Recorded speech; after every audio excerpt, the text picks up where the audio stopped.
Hallelujah. മഹത്വത്തിൻ സാന്നിധ്യം എന്ന ഈ ആത്മീയ ശുശ്രൂഷയിലേക്ക് കടന്നു വന്ന നിങ്ങൾക്കെല്ലാവർക്കും നമ്മുടെ കർത്താവായ യേശു ക്രിസ്തുവിന്റെ സ്നേഹവും സമാധാനവും ആശംസിക്കുകയാണ്.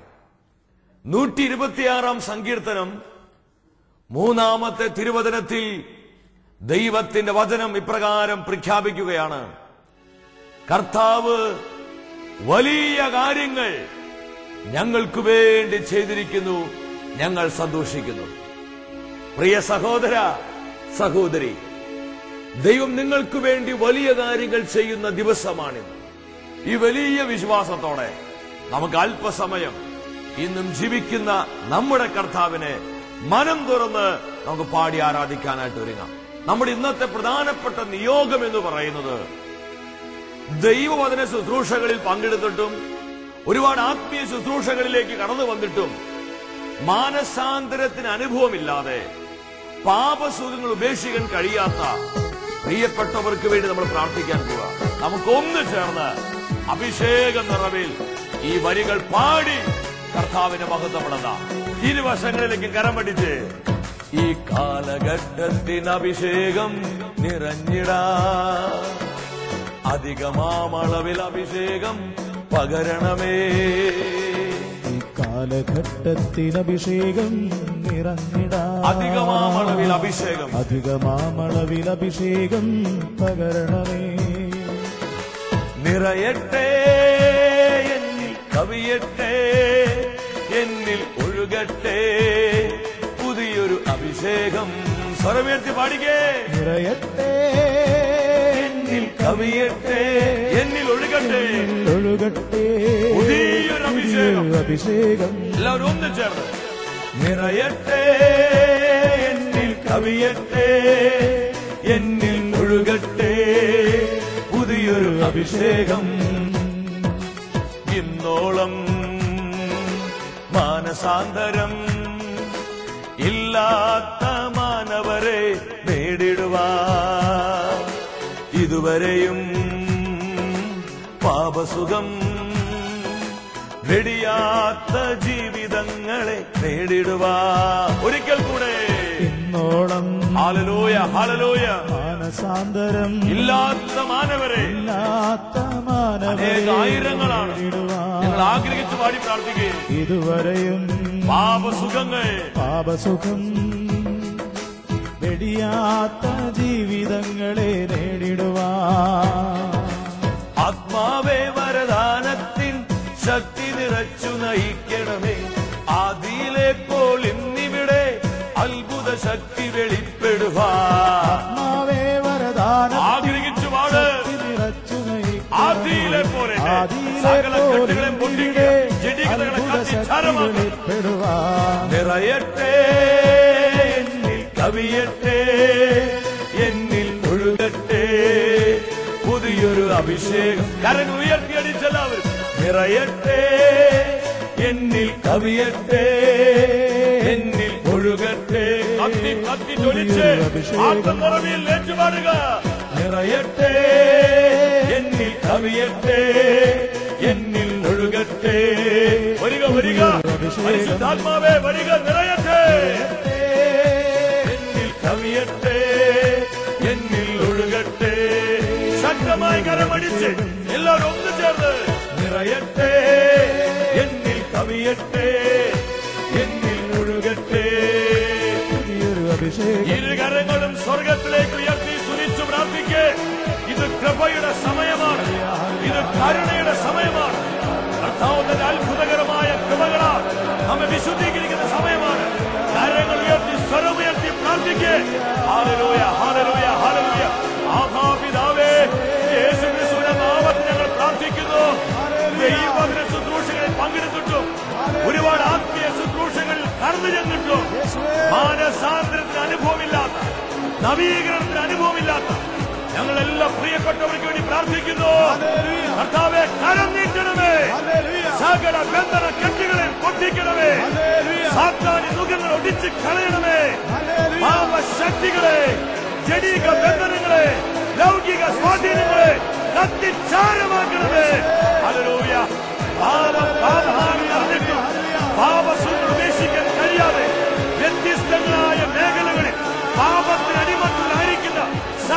ജീവിതങ്ങളിലേക്ക് വരിക, വരിക പരിശുദ്ധാത്മാവേ. Hallelujah, hallelujah. സകല ബന്ധന കുരുക്കുകളെയും അഴിച്ചു മാറ്റണമേ. പിശാച് കെട്ടിവെച്ചിരിക്കുന്ന സകല ബന്ധന കെട്ടുകളെ പൊട്ടിക്കണമേ. ഊഹ ഊഹ ഊഹ. പ്രാർത്ഥിക്ക്, അരൂപിയിൽ പ്രാർത്ഥിക്ക്. ഇതാ ലോകമെമ്പാടും പരിശുദ്ധാത്മാവിന്റെ ശക്തി വെളിപ്പെട്ടുകൊണ്ടിരിക്കുക. Hallelujah, hallelujah. മദ്യപാനത്തിന്റെ, വ്യഭിചാരത്തിന്റെ, ഈ ലോക മോഹങ്ങളുടെ, സുഖലോലുപതയുടെ അടിമത്തങ്ങളെ കത്തിച്ചാമ്പലാകട്ടെ. Hallelujah, hallelujah, hallelujah, hallelujah. സാത്താന്റെ കെണികളെ ഛിന്നഭിന്നമാക്കണമേ. വരിക, വരിക പരിശുദ്ധാത്മാവേ. മാനസാന്തര അനുഭവമില്ലാത്ത അനേകമായിരം ആത്മാക്കളെ നിത്യരക്ഷയിലേക്ക് നയിക്കുക. പാപസുഖം വെടിയാത്ത ജീവിതങ്ങളെ നിത്യജീവന്റെ പ്രത്യാശയിലേക്ക് നയിക്കുക. ഒന്ന് പരിശുദ്ധാത്മാവേ, ഞങ്ങൾ അഭിഷേകം ചെയ്യണമേ, അഭിഷേകം ചെയ്യണമേ, അഭിഷേകം ചെയ്യണമേ. അനോയ് അനേകം കുടുംബങ്ങളിൽ ഈ സമയം കരഞ്ഞുകൊണ്ട് പ്രാർത്ഥിക്കുന്ന അനേകരെ കർത്താവ് കാണുന്നുണ്ട്. പ്രിയപ്പെട്ടവരുടെ മാനസാന്തരത്തിന് വേണ്ടി നാളുകളായി, വർഷങ്ങളായി പ്രാർത്ഥിച്ചുകൊണ്ടിരിക്കുന്ന ചില മക്കളുടെ പ്രാർത്ഥനയ്ക്ക് സ്വർഗം മറുപടി നൽകിക്കൊണ്ടിരിക്കുന്നു. Hallelujah, hallelujah, hallelujah. പുതിയൊരു അഭിഷേകം, കാലഘട്ടത്തിന്റെ അഭിഷേകം, നവമായ അഭിഷേകം കുടുംബങ്ങളിൽ കത്തി കത്തി പടരട്ടെ. Hallelujah, hallelujah, hallelujah, hallelujah. പരിശുദ്ധ അമ്മേ, ഞങ്ങളുടെ അമ്മേ, അമ്മയുടെ വിമല ഹൃദയത്തോട് ചേർത്ത് മാനസാന്തര അനുഭവമില്ലാത്ത, നവീകരണം അനുഭവമില്ലാത്ത ഞങ്ങളുടെ എല്ലാ പ്രിയപ്പെട്ടവരെയും പരിശുദ്ധ ത്രിത്വത്തിന് ഞങ്ങൾ സമർപ്പിച്ച് പ്രാർത്ഥിക്കുകയാണ്. പരിശുദ്ധ അമ്മേ, സകല വിശുദ്ധരെ, അപ്പോസ്തലന്മാരെ ഞങ്ങൾക്ക് വേണ്ടി പ്രാർത്ഥിക്കണമേ. ആമേൻ. ഹല്ലേലൂയ. പ്രിയ ദൈവമക്കളെ, ഇന്നേ ദിവസം തിരുവചനത്തിലൂടെ പരിശുദ്ധാത്മാവ് നമ്മെ പഠിപ്പിക്കുന്നത് അത്ഭുതങ്ങളുടെ ലക്ഷ്യത്തെക്കുറിച്ചാണ്. നമ്മുടെ കർത്താവ് അത്ഭുതങ്ങളുടെ ദൈവമാണ്. യേശു ക്രിസ്തു അത്ഭുതങ്ങളുടെ രാജാവാണ്. നമ്മുടെ വ്യക്തിപരമായ ജീവിതത്തിലും കുടുംബത്തിലും ഒരുപാട് ദൈവികമായ അത്ഭുതങ്ങൾ സ്വീകരിച്ചവരാണ് നമ്മൾ ഓരോരുത്തരും. നമുക്ക് ഒരുപാട് അനുഭവങ്ങൾ, സാക്ഷ്യങ്ങൾ ഇതിനോടുള്ള ബന്ധത്തിൽ പങ്കുവെക്കാനായിട്ടുണ്ട്. എന്നാൽ ഞാൻ വളരെ സ്നേഹത്തോട് നിങ്ങളോട് ചോദിക്കട്ടെ, ഈ അത്ഭുതങ്ങളുടെ ലക്ഷ്യം എന്താണ്? എന്തിനാ കർത്താവ് ഈ അത്ഭുതങ്ങളൊക്കെ ചെയ്യുന്നത്? നമ്മൾ രണ്ട് സ്തോത്രം പറഞ്ഞ്, നാളെ ഹല്ലേലൂയ പറഞ്ഞ്, കുറച്ച് വ്യക്തികളുടെ മുൻപിൽ കർത്താവിനെ സൗഖ്യമാക്കി, എന്നെ വിടുവിച്ചു എന്ന് സാക്ഷ്യപ്പെടുത്തി അവസാനിപ്പിക്കാനുള്ളതാണോ ഈ അത്ഭുതങ്ങൾ? നമ്മുടെയൊക്കെ ജീവിതങ്ങളിൽ കർത്താവ് ഈ അത്ഭുതങ്ങൾ ചെയ്യുന്നതിന്റെ പ്രധാനമായ ലക്ഷ്യം, മറ്റൊരർത്ഥത്തിൽ പറഞ്ഞാൽ അത്ഭുതങ്ങളുടെ ലക്ഷ്യം ദൈവജനത്തിന്റെ മാനസാന്തരമാണ്. നമ്മൾ ഓരോരുത്തരും യഥാർത്ഥ കൺവർഷനിലേക്ക് വരുവാനാണ് ഈ നാളുകളിൽ കർത്താവ് അടയാളങ്ങളിലൂടെ, അത്ഭുതങ്ങളിലൂടെ തന്റെ വചനത്തെ സ്ഥിരീകരിച്ച് തന്റെ സ്നേഹം നമ്മുടെ ജീവിതത്തിൽ ആവോളം വെളിപ്പെടുത്തിക്കൊണ്ടിരിക്കുന്നത്. മത്തായി എഴുതിയ സുവിശേഷം 11-ാം അധ്യായം 20-ാമത്തെ തിരുവചനത്തിൽ ദൈവത്തിന്റെ വചനം ഇപ്രകാരം പ്രഖ്യാപിക്കുകയാണ്: യേശു താൻ ഏറ്റവും കൂടുതൽ അത്ഭുതങ്ങൾ പ്രവർത്തിച്ച നഗരങ്ങൾ മാനസാന്തരപ്പെടാത്തതിനാൽ അവയെ ശാസിക്കാൻ തുടങ്ങി. ഹല്ലേലൂയ. യേശുക്രിസ്തു ഈ ഭൂമിയിൽ തന്റെ പരസ്യ ശുശ്രൂഷ ചെയ്തുകൊണ്ടിരിക്കുന്ന നാളുകളിൽ താൻ ഏറ്റവും കൂടുതൽ അത്ഭുതങ്ങൾ പ്രവർത്തിച്ച സ്ഥലങ്ങളായിരുന്നു കൊറാസിൻ, ബെത്സയിദ എന്ന് തുടങ്ങുന്ന സ്ഥലങ്ങൾ. എന്നാൽ ആ സ്ഥലത്തിലെ മനുഷ്യര് മാനസാന്തര അനുഭവത്തിലേക്ക്, പശ്ചാത്താപത്തിലേക്ക് വരാത്തത് കൊണ്ട് ആ പട്ടണങ്ങളെ നോക്കി കർത്താവ് ശാസിക്കാൻ തുടങ്ങിയെന്നാ പറയുന്നത്. അപ്പൊ അത്ഭുതങ്ങളുടെ പുറകിലുള്ള ദൈവത്തിന്റെ ലക്ഷ്യം എന്ന് പറയുന്നത് നമ്മുടെ ജീവിതത്തിന്റെ മാനസാന്തരമാണ്. മാനസാന്തരം സംഭവിക്കാതെ നമ്മൾ എന്തോരം കർത്താവിനെ സ്തുതിച്ചാലും, നമ്മുടെ ജീവിതത്തിൽ ഒരു മാനസാന്തര അനുഭവമില്ലാതെ നമ്മൾ കർത്താവിനെ ആരാധിച്ചാലും, എന്തുമാത്രം ദൈവാനുഭവങ്ങൾ നമ്മൾ അനേകരുടെ പങ്കുവെച്ചാലും കർത്താവിന്റെ ഹൃദയം അതിലൊന്നും യഥാർത്ഥത്തിൽ ആനന്ദിക്കുന്നില്ല എന്നാണ് ദൈവവചനം സാക്ഷ്യപ്പെടുത്തുന്നത്. അപ്പോസ്തല പ്രവർത്തനത്തിലോട്ട് നിങ്ങൾ വരിക. 9-ാം അധ്യായം 32 മുതൽ 35 വരെയുള്ള വചനങ്ങൾ എടുത്ത് പഠിക്കുമ്പോൾ നമുക്ക് കാണാൻ പറ്റും. സഭയുടെ ആദ്യത്തെ മാർപ്പാപ്പയായ പത്രോസ് അപ്പോസ്തലൻ തന്റെ അപ്പോസ്തലിക സന്ദർശനത്തിനായി ലിദ, സേറോൺ എന്ന് പറയുന്ന സ്ഥലങ്ങളിലോട്ടെല്ലാം കടന്നു വരികയാണ്. ലിദ എന്ന് പറയുന്ന സ്ഥലത്തിലൂടെ എത്തിക്കഴിഞ്ഞപ്പോൾ 8 വർഷമായി അവിടെ തളർവാദം പിടിപെട്ട് എഴുന്നേൽക്കുവാൻ കഴിയാതെ ശാരീരികമായി തളർന്നുപോയ ഒരു പാവപ്പെട്ട മനുഷ്യൻ അവിടെ ഉണ്ടായിരുന്നു. ആ മനുഷ്യന്റെ പേര് ഐനിയാസ് എന്നായിരുന്നു. അവിടുത്തെ ജനങ്ങൾ ഐനിയാസിനെ കുറിച്ചുള്ള കാര്യം പത്രോസ് അപ്പോസ്തലനോട് പറഞ്ഞു.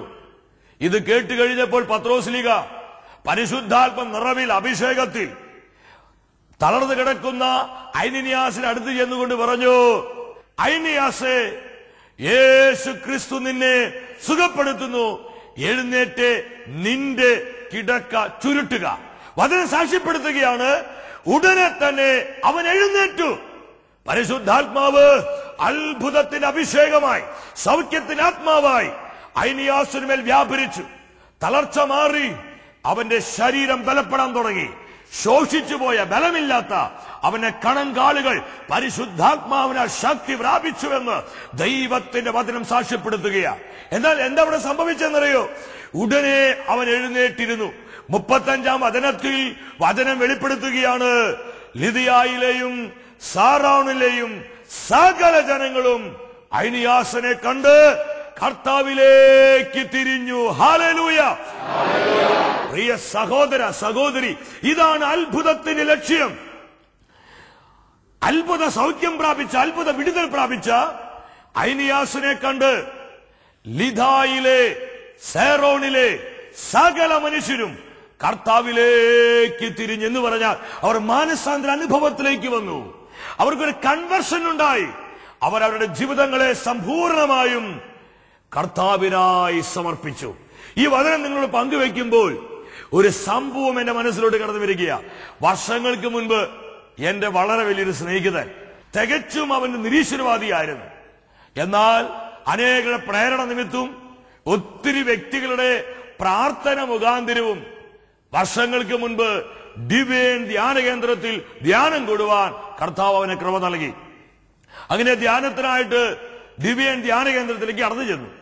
അവിടെ നടക്കുന്ന വചന ശുശ്രൂഷയെയും സാക്ഷ്യങ്ങളെയും മറ്റ് ആത്മീയ ശുശ്രൂഷകളെല്ലാം കളിയാക്കി അതിന് പോരായ്മകൾ കണ്ടുപിടിച്ച് എന്നിട്ട് വേണം ധ്യാനം കഴിഞ്ഞ് പുറത്തു വന്ന് ഡിവൈൻ ധ്യാന കേന്ദ്രത്തെയും ആത്മീയ ശുശ്രൂഷകളെയും പ്രത്യേകിച്ച് കരിസ്മാറ്റിക് നവീകരണത്തെയെല്ലാം കളിയാക്കാൻ, പുച്ഛിക്കാൻ എന്നുള്ള തീരുമാനത്തോടെ അവൻ തുറന്നു ശുശ്രൂഷകളൊക്കെ പങ്കെടുത്തുകൊണ്ടിരിക്കുകയാണ്. അങ്ങനെ ധ്യാനം 2-3 ദിവസം കഴിഞ്ഞു. 4-ാം ദിവസത്തിലോട്ടെത്തി. 4-ാം ദിവസം രാത്രിയിലുള്ള പരിശുദ്ധ കുർബാന എഴുന്നള്ളിച്ചു വെച്ചുകൊണ്ടുള്ള സൗഖ്യ പ്രാർത്ഥനയാണ്. ഈ സമയത്ത് ഒരു 20-22 വയസ്സ് പ്രായമുള്ള മറ്റൊരു ചെറുപ്പക്കാരൻ, പോളിയോ വന്ന് വർഷങ്ങളായി തളർന്നു കിടക്കുന്ന ഒരു ചെറുപ്പക്കാരൻ അവന്റെ അടുത്ത് കിടപ്പുണ്ട്. പ്രിയമുള്ളവരെ, ഇവൻ വചനം കേൾക്കുമ്പോഴും കർത്താവിനെ ആരാധിക്കുമ്പോഴൊക്കെ ഇവനിൽ വല്ല മാറ്റം വരുന്നുണ്ടോ ഇവൻ ശ്രദ്ധിക്കുന്നുണ്ട്. ഇവൻ ഈ ധ്യാനത്തിനിടയ്ക്ക് ഒരു കാര്യം കർത്താവിനോട് പറഞ്ഞു, കർത്താവേ, ഈ പോളിയോ ബാധിച്ച് തളർന്നു കിടക്കുന്ന ഈ ചെറുപ്പക്കാരൻ ഇവൻ എഴുന്നേറ്റ് നടക്കുകയാണെങ്കിൽ യേശു ക്രിസ്തുവേ, നീ ജീവിക്കുന്ന ദൈവമാണെന്നും നീയാണ് സാക്ഷാൽ ദൈവത്തിന്റെ പുത്രനെന്നും നീ ഇന്നും ജീവിക്കുന്ന ദൈവപുത്രനാണെന്നും ഞാൻ വിശ്വസിക്കുകയും അനേക ആയിരങ്ങളോട് ഞാനിത് പ്രഘോഷിക്കുകയും ചെയ്യുമെന്നുള്ള ഒരു ഉറച്ച തീരുമാനം അവൻ എടുത്തു. ഈ തീരുമാനം കർത്താവ് കണ്ടു. നമ്മുടെ കർത്താവ് സകല രഹസ്യങ്ങളും അറിയുന്നൊരു ദൈവമാണ്. ഹല്ലേലൂയ! പരിശുദ്ധ കുർബാന എഴുന്നള്ളിച്ചു വെച്ച് ആ രാത്രി ആരാധന ശുശ്രൂഷയുടെ സമയത്ത് ആയിരങ്ങൾ കർത്താവിനെ സ്തുതിച്ചുകൊണ്ടിരിക്കുക. ആയിരങ്ങൾ കർത്താവിനെ ആരാധിച്ചുകൊണ്ടിരിക്കുക. ഈ സമയത്ത് ഡിവൈൻ ധ്യാന കേന്ദ്രത്തിന്റെ ആ മെയിൻ ഹാളിലേക്ക് സ്വർഗം വിട്ടിറങ്ങി പരിശുദ്ധാത്മാവ് ഇറങ്ങി വന്നു. അനേകായിരങ്ങളുടെ മേൽ ദൈവശക്തി പ്രകടമായി വെളിപ്പെടാൻ തുടങ്ങി. രോഗികൾ അത്ഭുത സൗഖ്യം പ്രാപിച്ചു. പിശാച് കെട്ടിവെച്ച ബന്ധനത്തിന് കെട്ടുകൾ പൊട്ടാൻ തുടങ്ങി. കുടുംബ തകർച്ചകൾ അനുഭവിക്കുന്ന കുടുംബങ്ങളിലേക്ക് കർത്താവ് ഇറങ്ങി വന്നു. ഈ അത്ഭുത നിമിഷങ്ങളിൽ വർഷങ്ങളായി പോളിയ ബാധിച്ച് തളർന്നു കിടന്ന ആ ചെറുപ്പക്കാരിലേക്ക് ദൈവശക്തി വ്യാപരിച്ചു, അഭിഷേകം വ്യാപരിച്ചു. ഐനിയാസിനെ എഴുന്നേൽപ്പിച്ച അതേ കർത്താവ് ഈ ചെറുപ്പക്കാരനെ എഴുന്നേൽപ്പിച്ചു. അവന്റെ ശോഷിച്ച കണങ്കാലുകൾ ശക്തിപ്പെട്ടു. ഹല്ലേലൂയ. ഇത് കണ്ടുകൊണ്ട് നിന്ന എന്റെ പ്രിയപ്പെട്ട സ്നേഹിതൻ, അവൻ അറിയാതെ കരമുയർന്നു, അവൻ അറിയാതെ സ്വരമുയർന്നു, അവന്റെ കണ്ണുകൾ നിറഞ്ഞു. അവൻ പറഞ്ഞു, യേശു ക്രിസ്തുവേ, നീ ജീവിക്കുന്ന ദൈവമാണ്, നീ സാക്ഷാൽ ദൈവപുത്രനാണെന്ന് പറഞ്ഞ് അവൻ വിശ്വസിച്ചു. അവനൊരു യഥാർത്ഥ മാനസാന്തരത്തിലേക്ക് വന്നു. അവന്റെ പാപശീലങ്ങൾ ഉപേക്ഷിച്ച് അവൻ അവന്റെ ജീവിതത്തെ കർത്താവിനായി സമർപ്പിച്ചു. ഇന്ന് കേരള സഭയിൽ വലിയ അഭിഷേകത്തോടെ ദൈവരാജ്യ ശുശ്രൂഷ ചെയ്യുന്ന ഒരു ശുശ്രൂഷകനായി, യുക്തിവാദിയായി, നിരീശ്വരവാദിയായ, ദൈവനിഷേധിയായ എന്റെ ആ സഹോദരന്റെ ജീവിതത്തെ കർത്താവ് എടുത്തുയർത്തി. ഹല്ലേലൂയ. അത്ഭുതത്തിന് ലക്ഷ്യം അതാണ്. ദൈവമക്കളെ, നമ്മുടെ ജീവിതത്തിന്റെ മാനസാന്തരം ഇതാ സംഭവിക്കേണ്ടത്. ലിഥായിലെയും സാറോണിലെയും ജനങ്ങൾ കർത്താവിലേക്ക് തിരിഞ്ഞു. അതുവരെ അവർ ലോകത്തിലേക്ക് തിരിഞ്ഞിരുന്നത്, പാപത്തിലേക്ക് തിരിഞ്ഞിരുന്നത്, അശുദ്ധിയിലേക്ക് തിരിഞ്ഞിരുന്നത്. എന്നാൽ അത്ഭുതങ്ങൾ അവർ അനുഭവിച്ചപ്പോൾ, അത് നേരിട്ട് കണ്ട് തിരിച്ചറിഞ്ഞപ്പോൾ അവർ കർത്താവിലേക്ക് തിരിഞ്ഞു. ഇതാണ് ദൈവം ഇന്ന് നമ്മിൽ നിന്ന് ആഗ്രഹിക്കുന്നത്. നമ്മുടെ ഹല്ലേലൂയയും നമ്മുടെ സ്തുതിപ്പും ഇതൊക്കെ നല്ല കാര്യമാണ്. പക്ഷെ ജീവിതത്തിൽ മാനസാന്തരം വരാതെ അത്ഭുതത്തിന് പുറകെ ഓടിയാൽ, അത്ഭുതങ്ങൾ ലക്ഷ്യം വെച്ചാൽ അത് ശരിയായ ഒരു ആധ്യാത്മികതയല്ല എന്ന് തിരുവചനത്തിലൂടെ പരിശുദ്ധാത്മ പഠിപ്പിക്കുക. ഞാൻ ഇത് ചുമ്മാ പറയല്ല, വചനത്തിന് അടിസ്ഥാനമുണ്ട്. This is the word of God. വചനം എന്താ നമ്മോട് പറയുന്നത്? നിങ്ങൾ യോഹന്നാൻ സുവിശേഷത്തിലോട്ട് വരിക. അവിടെ 2-ാം അധ്യായം 23-ഉം 24-ഉം വചനങ്ങളിൽ വചനം വെളിപ്പെടുത്തുകയാണ്. പെസഹ തിരുനാളിന് കർത്താവ് ചെയ്ത അത്ഭുതങ്ങൾ കണ്ട് അനേകർ യേശു ക്രിസ്തുവിൽ വിശ്വസിച്ചു. എന്നാൽ യേശുവാകട്ടെ അവരെ വിശ്വസിച്ചില്ല. കാരണം അവൻ അവരെയെല്ലാം അറിഞ്ഞിരുന്നു. എന്താ ഈ വചനം നമ്മെ പഠിപ്പിക്കുന്നത്? അനേകർ അത്ഭുതങ്ങൾ കണ്ട്, അടയാളങ്ങൾ കണ്ട്, യേശുവേ നീയാണ് ദൈവം, നീയാണ് ദൈവപുത്രൻ എന്നൊക്കെ സാക്ഷ്യപ്പെടുത്തി കർത്താവിന് മഹത്വം കൊടുത്തു. എന്നാൽ വചനം പറയാണ്, യേശു അവരെ ഒന്നും വിശ്വസിച്ചില്ല. കാരണം അവൻ അവരെ അറിഞ്ഞിരുന്നു എന്ന് പറഞ്ഞാൽ യേശുവിനെ മനസ്സിലായി. ഇവർ യഥാർത്ഥത്തിൽ മാനസാന്തര അനുഭവത്തിലേക്ക് വന്നിട്ടില്ല. ഒരു കൺവേർഷൻ ഇവർക്ക് ഉണ്ടായിട്ടില്ല. ഇവർ ആഴമായ ഒരു അനുതാപത്തിലേക്ക് വന്നിട്ടില്ല. സ്വന്തം താല്പര്യങ്ങൾക്കും വ്യക്തിപരമായ നേട്ടങ്ങൾക്ക് വേണ്ടിയാണ് ഇവർ എന്റെ പുറകെ വരുന്നത്, ഇവർ എന്നിൽ വിശ്വസിക്കുന്നത് എന്ന് സർവജ്ഞാനിയായ കർത്താവ് മനസ്സിലാക്കി. പ്രിയ സഹോദര സഹോദരി, കർത്താവിൽ നിന്ന് നീ ഒരു അത്ഭുതം പ്രതീക്ഷിക്കുന്നുണ്ടോ? ഉണ്ടെങ്കിൽ കർത്താവ് നിന്നോട് പറയുന്ന കാര്യം ഇതാ, ഞാൻ അത്ഭുതം ചെയ്യാം, പക്ഷേ നീ യഥാർത്ഥ മാനസാന്തരത്തിലേക്ക് വരണം. അത്ഭുതങ്ങളുടെ ഒന്നാമത്തെ ലക്ഷ്യം ദൈവജനത്തിന്റെ മാനസാന്തരമാണ്. നമ്മുടെ ജീവിതത്തിൽ യേശുക്രിസ്തു രൂപപ്പെടണം. നമ്മുടെ ജീവിതങ്ങൾ കർത്താവിനായി സമർപ്പിക്കണം. രണ്ടാമത്തെ ലക്ഷ്യം ദൈവമഹത്വം വെളിപ്പെടുത്തുക എന്നുള്ളതാണ്. യോഹന്നാൻ സുവിശേഷം 11-ാം അധ്യായം 4-ാം തിരുവചനത്തിൽ കാണുവാൻ കഴിയും. ലാസർ മരിക്കാറായി കിടക്കുന്നു എന്നുള്ള വാർത്ത യേശു അറിഞ്ഞപ്പോൾ തന്റെ പ്രിയപ്പെട്ടവരെ നോക്കി കർത്താവ് പറയുന്ന കാര്യമാണ്. ഈ രോഗം മരണത്തിൽ അവസാനിക്കാനുള്ളതല്ല, പ്രത്യുത ദൈവമഹത്വത്തിനും ദൈവമഹത്വം വെളിപ്പെടുവാനും അതുവഴി ദൈവപുത്രൻ മഹത്വം പ്രാപിക്കുന്നതിനും വേണ്ടിയാണിത്. അത്ഭുതങ്ങളുടെ രണ്ടാമത്തെ ലക്ഷ്യം എന്താണ് സഹോദര? ദൈവമഹത്വം വെളിപ്പെടുത്തുവാൻ. നിന്റെ ജീവിതത്തിൽ, നിന്റെ കുടുംബത്തിൽ, ഞാൻ നിങ്ങളുമായിരിക്കുന്ന ജീവിതത്തിന്റെ എല്ലാ മണ്ഡലങ്ങളിലും ദൈവം തന്റെ മഹത്വം വെളിപ്പെടുത്തുവാനാണ് അത്ഭുതങ്ങൾ ചെയ്യുന്നത്. ലാസറിനെ കർത്താവ് ഉയർപ്പിച്ചു കഴിഞ്ഞപ്പോൾ എന്താ ഉണ്ടായേ?